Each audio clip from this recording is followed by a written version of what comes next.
je m'appelle Sandra Grange et je suis professeure de yoga et psychothérapeute.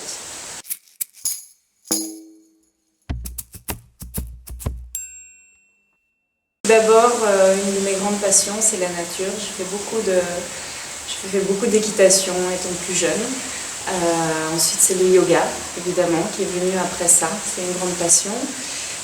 Tous les sports en nature, courir, nager, faire de la montagne, de l'escalade, j'ai tous ces sports que je pratique régulièrement.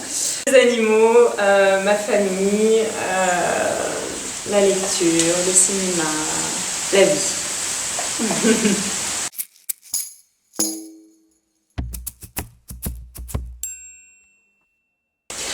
Alors, moi je dirais que ce qui me motive le plus, c'est d'amener les gens à trouver ce qu'ils sont, à trouver qui ils sont et à s'épanouir, à trouver leur manière à eux d'être en harmonie avec ce qu'ils sont et avec ce qu'ils ont à apporter au monde.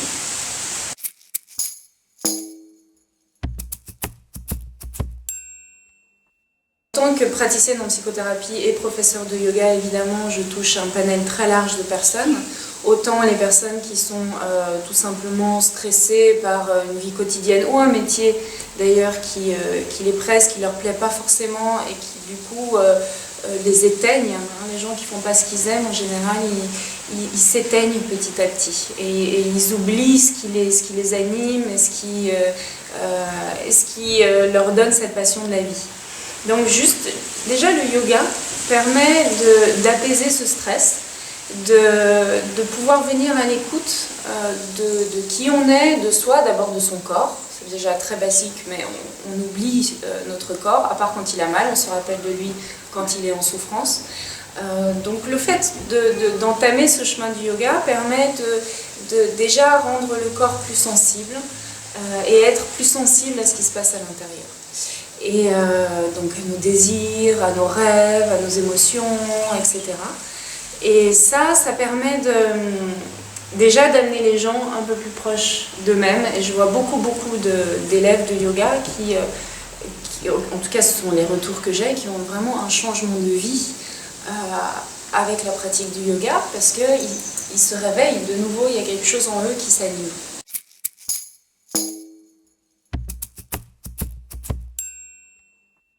Donc pour moi, le sens de la vie, c'est trouver justement quelle est notre place dans cette espèce de macrocosme, quelle est notre place parmi les humains, comment grandir, s'épanouir dans cette communauté humaine et sur cette terre, tout en faisant grandir les autres avec soi. On travaille, on va à l'école pour faire des études, pour avoir son bac, pour pouvoir ensuite trouver un travail et pour pouvoir manger, avoir une maison, etc. C'est un petit peu le schéma de notre société actuelle. Et je trouve que dans ce schéma-là qu'on inculque à nos enfants, on perd le vrai sens. Ça fait partie de l'essence de la vie, le fait de travailler. Et comme je disais tout à l'heure, travailler, c'est apporter, c'est pouvoir apporter sa couleur, sa note au monde. Et forcément, si on amène sa note et ce qu'on est au monde et qu'on offre ça au monde, on peut être qu'épanoui.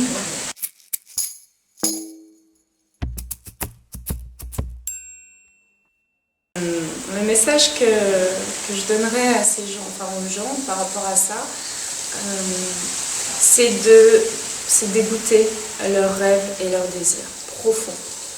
Qu'est-ce qui m'anime? Qu'est-ce qui me donne le feu? Qu'est-ce qui me donne envie de bouger? Des fois, la réponse à cette question, elle est à des milliers de kilomètres du métier qu'on fait. Et quand je leur demande qu'est-ce qui vous fait vibrer? Qu'est-ce qui fait vibrer vos tripes? Quand ils arrivent à trouver la réponse, parce que des fois la flamme est tellement éteinte, on est tellement loin de nos désirs et de nos rêves qu'on s'en rappelle même plus, ce sont nos rêves d'enfants en général, et des fois il faut déjà du temps pour avoir accès à ça. Il faut vraiment faire cet effort de « ah oui, il faut se souvenir de ce qui nous fait vibrer ». Et une fois qu'on a contacté ça, ensuite il faut répondre à cet appel. C'est vraiment un appel. Et pouvoir répondre à cet appel, c'est pour beaucoup d'entre nous, c'est sortir de notre zone de confort. Et ça demande un petit courage. Ça demande de faire un pas, de changer, de sortir de nos carcans, de sortir de nos habitudes. Mais une fois qu'on le fait, oh, la flamme, elle se rallume et là, tout est possible.